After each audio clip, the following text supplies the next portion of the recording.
So we're attempting to drive to the most northern tip of Australia. And if you're not from here, you're probably thinking, well, that's pretty easy. Probably think you just get on a highway and cruise on up here, but it's Australia, mate. Nothing is quite that simple. There's two main roads to get to the very top. One of them's 1,000 kilometers of a road that looks exactly like this. And the second route is a little bit of a shortcut, but it's filled with some of the toughest obstacles in all of off-roading in Australia. And you guessed it, we're taking the more dangerous route. But spoiler, the trip doesn't end how you'd expect it. Oh my God, no.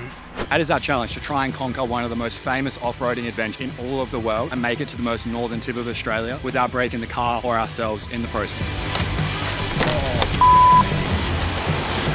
Almost. I just pooed my pants a little bit. So now we're straight into it. This is the entry to Palm Creek, the very first obstacle. There is the way bigger version over there. How crazy is this thing? Here we go, into Palm Creek. We're in Palm Creek, now we need to get out. That's the mirror. Go on, go, go, go, go. Woo! Smash the mirror. We're now actually on our third day of our trip up to Cape York. The first day we did the Creb Track, which is a 70-kilometer long off-road track, which we'll roll the footage on now.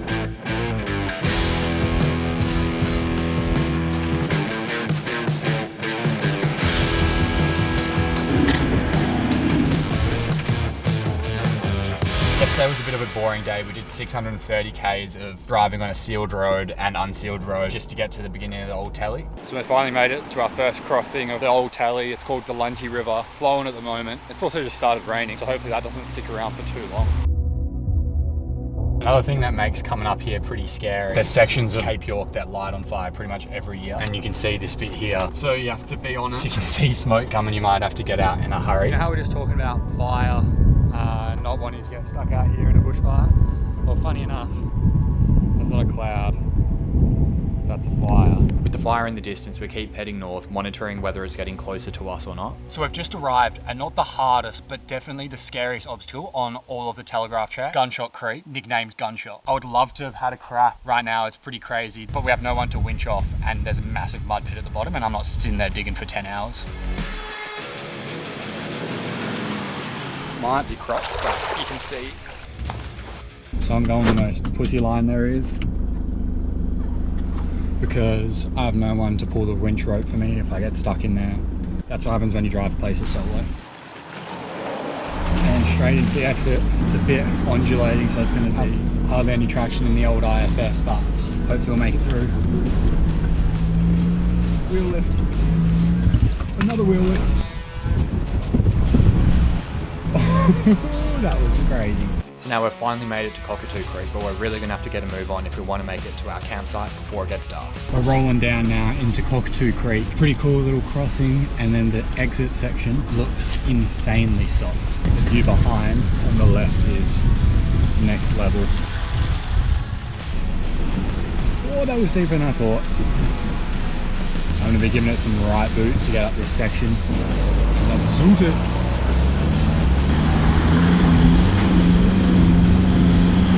So you can think, come on, first try.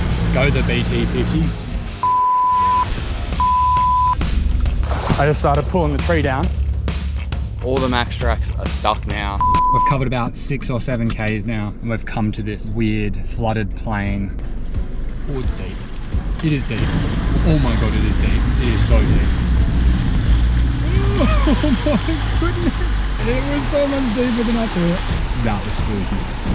I pushed the bottom as well and it felt firm, but it just broke straight through it. So the track really is getting worse in quality now. Ooh, I have no idea what that thud was. Right, now we have this little climb out, which is pretty sketchy. Lock her in. Go, you good thing. There we go. Almost end up in the bush, but we're up. So you know how at the beginning of the video we talked about how remote this place actually is? We haven't seen another car until right now, and these people are stopped for a swim at these falls we're about to show you. So that really tells you just how in the middle of nowhere we actually are.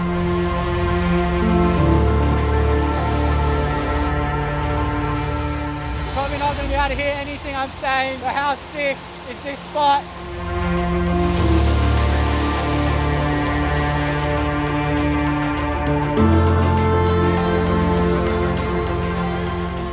like that, we've finished our first day on the old Tele track. We have one more day left, but then we still have a massive trek to get to the very top to make it to Cape York. Go on, go on, go on. So now we're up nice and early for day number 2 on the old Tele. It's going to be a challenging day, but we could not be more excited. And we're also joined with 2 new friends, Mason and Leisha, in their fully kitted out troopy. Just a few hundred meters down the road, we had to slam our brakes on to not hit this little bandicoot. He wasn't looking too healthy, but he did hop away. So after making sure the bandicoot got off the road safely, it was just a few minutes drive, then we're at our first obstacle for the day, Sam's Creek. But we stumbled upon this absolute gem tucked away in the bushes. This is just the sketchiest little drop. There goes a $1,000 lens on the floor. So realising how terribly I drove that, I got out and put Mason on the right track, and the troopy made it look 100 times easier than my terrible driving did. Cool.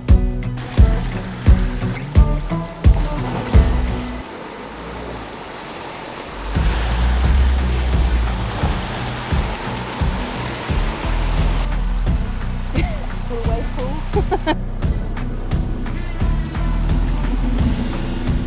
Now we're going up out of this creek. Gonna get some mad scrape here, I reckon.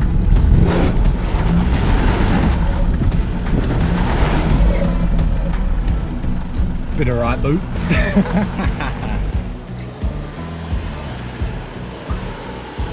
Mason opts for a lot more momentum than me, and that's because his air lockers are not functioning properly at the moment. So we've just done that river crossing. We're continuing on the old Tele. We have about 20 Ks left, I think. Then after that, we have to get on the barge to cross the river. And then after that, we are straight back on the road, hopefully making it to Cape York in the next few days and hopefully snag a fish.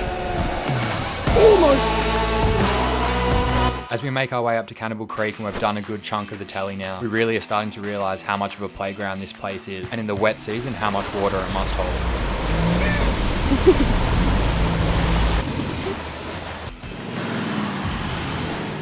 Dropping down into Cannibal Creek, Mason's going first, taking this steep drop off to act as a winching point in case I get stuck on my slightly different line. We're about to have a crack at the sketchiest creek crossing so far. Basically dropping off some rock into a deep section. It gets then even deeper. Then you basically have to do a right hand turn to the right. The winch is turned on ready just in case.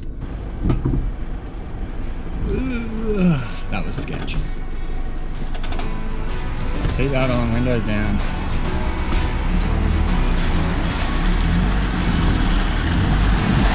Very good thing. Oh, it's deep.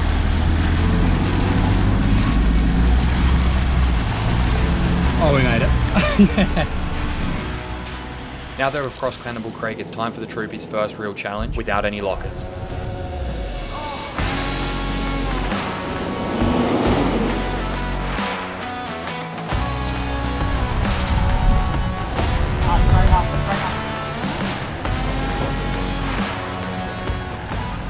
Mason asked me to line him up with the ruts on the left-hand side. The right-hand side was a bit steppy and he wanted to avoid any panel damage. But without the lockers, he just couldn't get enough traction, so we had to send him backwards to try get him online again.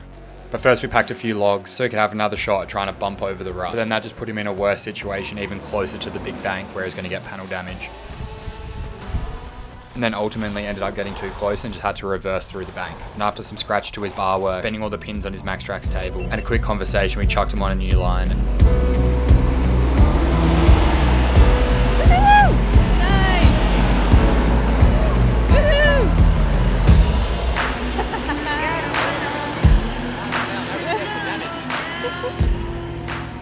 So that was an absolute mission to get him up there. For half the horsepower and a third of the clearance. This is going to be cooked.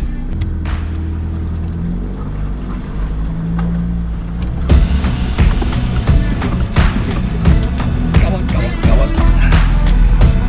Oh, thank And now we're approaching Cypress Creek, which has to be the most Australian thing and the sketchiest thing I have ever seen on this earth. Alright, this is the one thing I was not that keen on, but we're here now, so let's f***ing do it.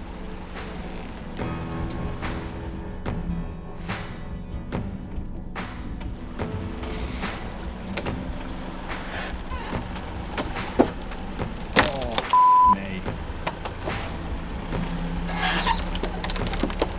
I did not like that at all. After hearing how creaky the bridge was when I crossed it, Mason in the heavy troopy, we set his line up and then he put his foot down.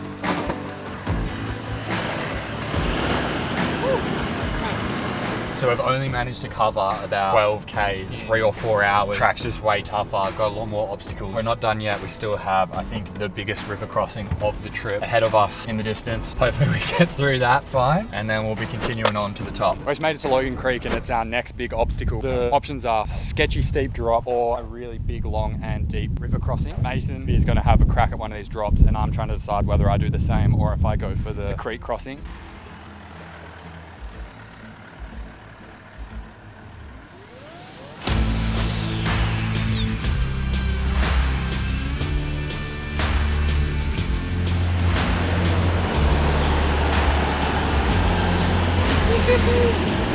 Take back everything I've said up until this point. This creek crossing is long and extremely soft on the bottom. I am a little bit scared. We're gonna get in a bit slow and then start doing some pace, and we're gonna start dropping. Very good thing. Go on. Keep going. Oh my God. That was not fun. Oh no, the water got all the way up there. So we've made it apparently the biggest crossing on the old tally, Nolan's Brook. Let's have a look. It's a bit of a drop. So today we're actually lucky enough to be giving away one of these Juka mounted ensuite or mounted shower tent. Probably should have cleaned it before I did this. The giveaway is really easy to enter, but first we'll set it up and show you what it's like. Inside's actually pretty cool. You have a laundry bag, dry zone, which has a towel rack so you can hang your towel there. 2 toiletries holders, which are huge, you're never gonna fill them up. An adjustable shower arm, or this is magnetic, so if you have a hot tap, you can magnet it on there. If your shower system doesn't have the best water pressure, this helps so much because then it falls on you like a shower a bit more. It also has full vehicle access down that zip there, which is the same as this zip here. And in there, that's a roof that comes out over the top. And if you already have one, or if you're looking at ordering one, still go ahead and do it. We'll be able to give you a refund for your order. And all you have to do to enter is subscribe to my channel, subscribe to Julka's channel, and then leave a comment below. Comment whatever you want, or just comment what obstacle you want to try on the old tally track, and then that's you entered. So now the last obstacle on the tally track before we get to go to Cape York is dropping into Nolan's Brook. It's the weirdest crossing. Got to drop in.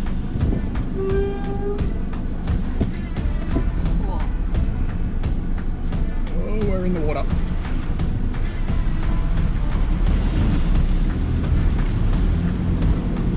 Oh. Soft on the bottom. Very soft on the bottom.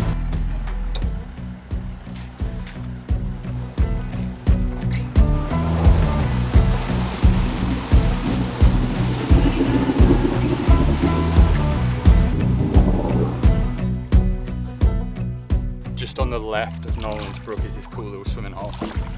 Might be cropped, but you can see, so you can see them coming. Or see if they're here at least. How's that?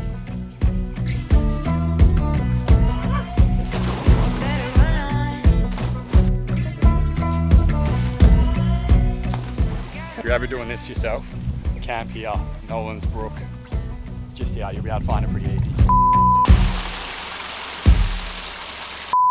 After that crossing, we've now done it. We completed the old tally track, but that doesn't mean we're even that close to the top. We still have to get the barge across, and then it's another 50 something Ks to get to the tip. We're not too sure what's in store for this next bit, so we're pretty excited.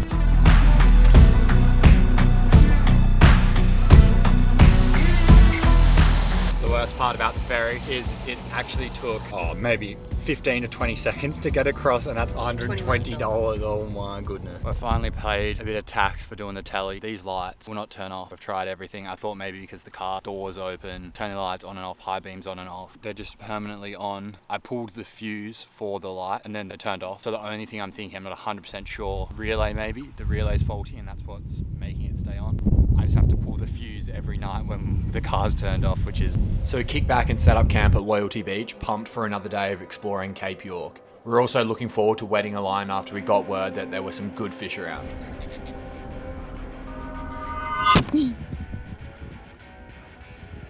Don't lose it.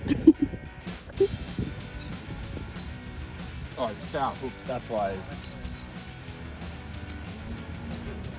It's not too bad for the first fish. What is this place? Don't even think about it.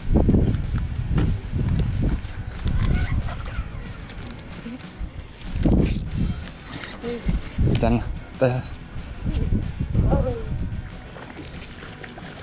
Do I do it? Oh, I'm not allowed to.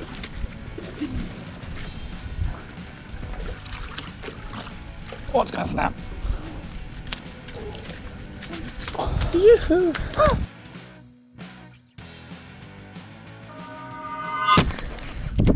Another one.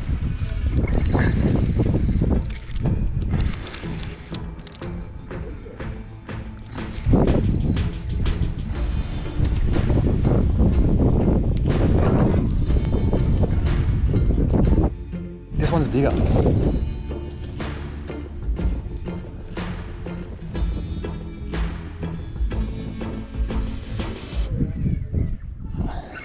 Oh my! Did you see that massive shark? Oh my god, quick, don't let him get it. Get the line.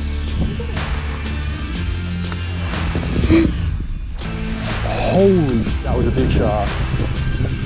Oh my god. So we wrap up our fishing with a full fridge of fish, and we're now straight back to our journey to reach the top of Australia. So we really are on the final stretch of reaching the top of Australia, and we're on the 5 Beaches track, which is a little detour, but it's definitely worth doing. Go on, go. Get through. Oh, I thought at that middle bit we were stuck for a second. So we've made it to the car park. Now we have to walk, and then we will have made it. So we're finally done it. It's only taken us like 5 days, I think, but we made it to the very top of Australia.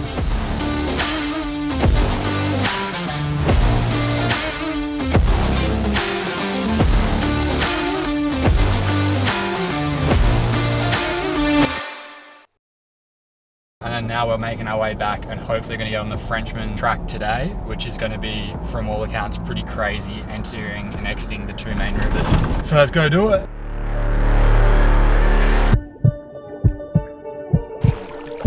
Across the Wentlock now, and we're on our way. We've come up this like real clayey section. So slippery, Lauren almost just fell on her butt. And there's a tree up there if we need a win. We'll go look at the other one as well. I think a little bit deeper, but way slipperier, I think. Maybe the other side? I'm just hoping that when my tyres hit this clay, I don't think, oh, this is squishy.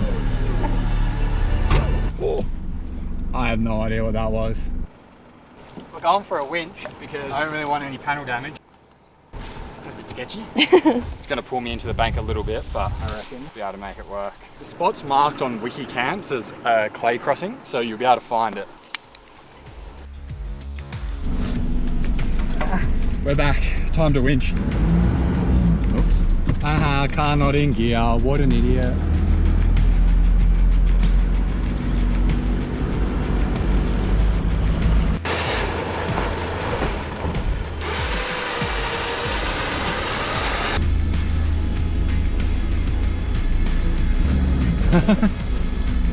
Well, we didn't have much room to spare there. Pretty much the perfect distance to the tree. Alrighty, and let's keep going. We're like, how many Ks into the Frenchman Track? 5? I was a bit confused as why we had hardly any traction. The muddies. Completely filled. Fully caked them. So far, the Frenchman's has actually been a bit funner than I expected. We heard it was pretty chill. Oh, that was way deeper than I thought. Oh no, I opened my door.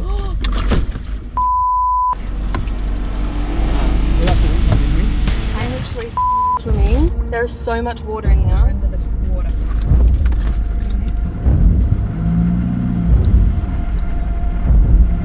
Oh my god.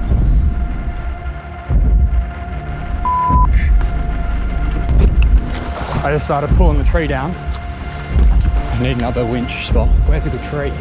That one, idiot.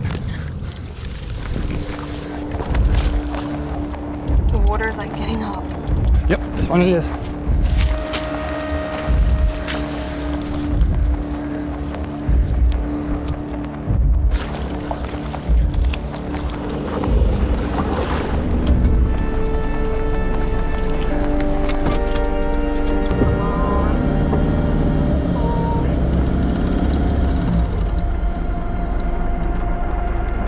My God, no.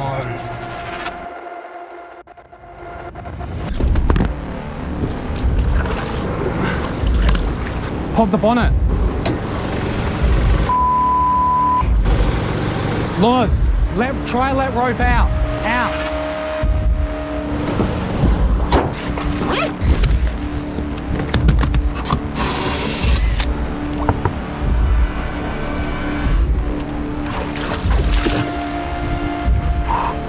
Come on, I need reverse, please. I need some reverse.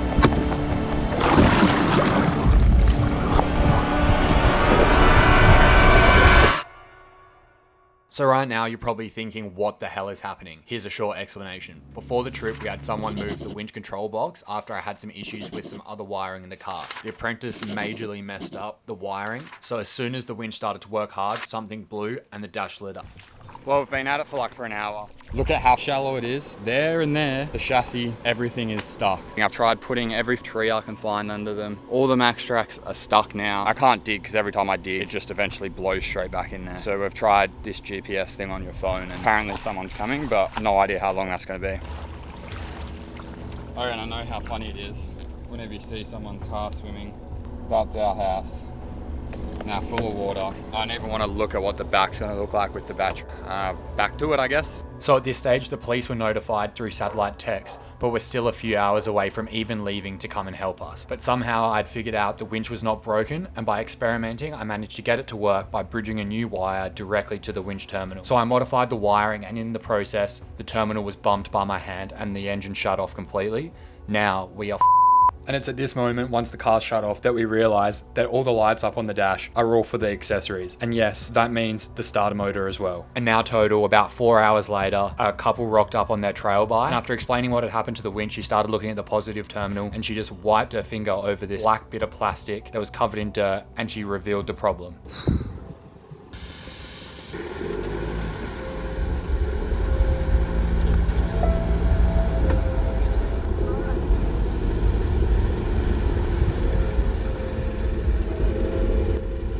Oh, come on.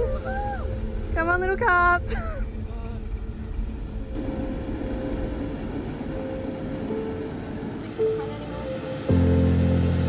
Come on, come on, come on. Why we not driving? We want full drive. I know we got full drive again.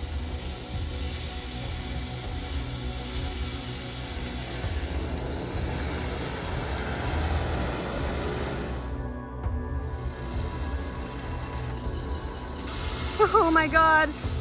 Stop winch. In a brand new car.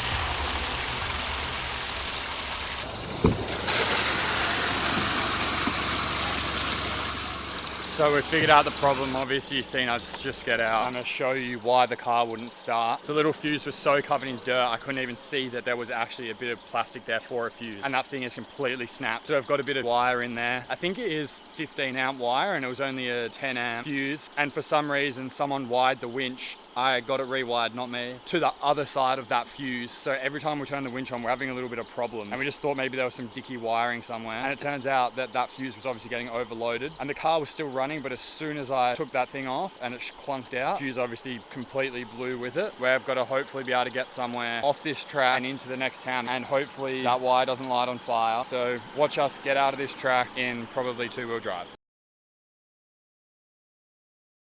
So that wire just started melting through all the plastic around it because it was obviously touching it. So I've put a big blob of solder there. I have no idea if this is going to work or not. So as long as it doesn't short and blow some electrical circuit, we should hopefully be able to get to the town to get what should actually be there. Let's hope. Moment of truth.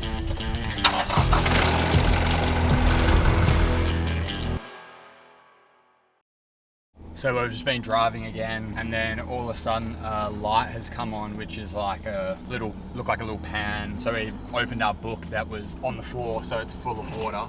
It took us like 20 minutes to get through all the pages. Oh yeah, now looking back at this video, I realized I never explained what that light was. It meant that in the fuel filter that it started detecting water, which is obviously not ideal. You don't want water in your fuel. I don't know whether it's from the dirty fuel or probably been stuck in the water for like 4 hours, but at least it came up with the warning light, and the warning light wasn't there as fuel in your engine.